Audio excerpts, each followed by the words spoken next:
भूतनी का थप्पड़, रहस्य और रोमांच।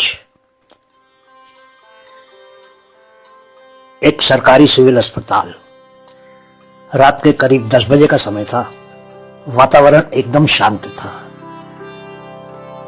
बीच बीच में अगर बाहर पेड़ों से कोई सूखा पत्ता गिरता और कोई झिंगुर आवाज करता था तो माहौल और भी डरावना हो जाता था।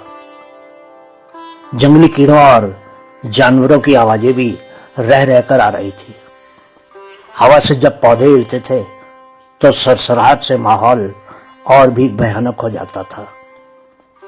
ऐसी रात में अगर दूर कोई हलचल होती थी तो ऐसा लगता था कि कोई इंसान कहीं दूर छुप कर बैठा था। किसी किसी परछाई को देखकर ऐसा लगता था जैसे कोई इंसान या कोई प्राणी था। गर्मी की उस काली रात को आसमान में जब भी बिजली चमकती थी तो पूरा क्षेत्र कुछ देर के लिए रोशन हो जाता था।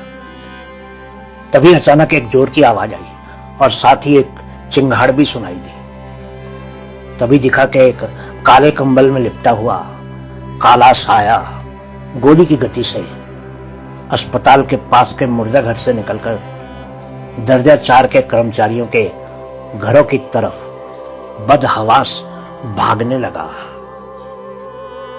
रात की ड्यूटी पर काम करने वाले कुछ कर्मचारी उस साए के पीछे दौड़े। पास गए तो मालूम चला कि वो तो एक दर्जा 4 का कर्मचारी था जिसका नाम जादू था। कुछ दिन पहले ही जादू को उसके पिताजी की मौत के बाद ही उस अस्पताल में नौकरी मिली थी। उसके पीछे दौड़कर आए लोगों ने उसको पूछा कि वो इस तरह मुर्दा घर से भागकर क्यों आया था। वो कुछ भी बताने को तैयार नहीं था क्योंकि वो बहुत ही भयभीत था। आखिर वो बात अगले दिन तक टाल दी गई, लेकिन उसी रात को जादू बीमार हो गया। उसको बहुत तेज बुखार हो गया था।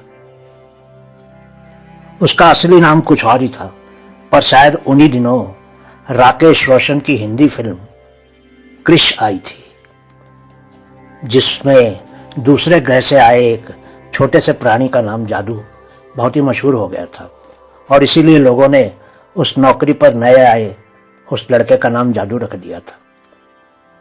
2 दिन वो अपने क्वार्टर में ही बीमार पड़ा रहा, लेकिन तीसरे दिन भी वो कुछ बताने को तैयार नहीं हुआ। लेकिन धीरे धीरे वो 3 रात पहले वाली बात फैल चुकी थी। दरअसल जादू उस समय सिर्फ 18 बरस का था। उसको एक बुरी आदत थी।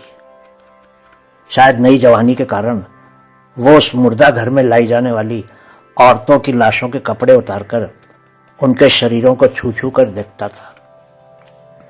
वो लगभग हर रात को ही मुर्दा घर में घुस जाता था और औरतों की लाशों से छेड़खानी करता था। उसके पास मुर्दा घर की चाबी नहीं थी, पर वो दिन के समय अंदर चला जाता था और मुर्दा घर के पीछे की कोई न कोई खिड़की खुली छोड़ देता था ताकि रात को अंदर घुस सके। उस दिन भी पास के जंगल से एक औरत की नग्न लाश बरामद हुई थी। उस लाश को भी अस्पताल के मुर्दा घर में लाकर रख दिया गया था। लाश अकड़ गई थी, लेकिन आदत से मजबूर जादू रात को मुर्दा घर के अंदर घुस गया था। वो एक जवान औरत की लाश थी। जादू ने जैसे ही उस औरत की लाश को उल्टा करके पेट के बल लिटाना चाहा, उस लाश का अकड़ा हुआ हाथ जादू के मुंह पर एक थप्पड़ की तरह पड़ा। वह उस समय ही जादू को यकीन हो गया था कि उसको थप्पड़ भूतनी ने मारा था। उसका दिमाग भंना गया और वो अपने क्वार्टर की तरफ दौड़ पड़ा था। जादू को आज उस अस्पताल में काम करते हुए करीब 7 साल हो गए, पर उस रात के बाद आज तक जादू ने मुर्दा घर के अंदर जाना तो दूर, मुर्दा घर की तरफ कभी नजर उठाकर भी नहीं देखा। उसको यकीन हो गया है कि उस मुर्दा घर में एक भूतनी है। बहुत बहुत शुक्रिया।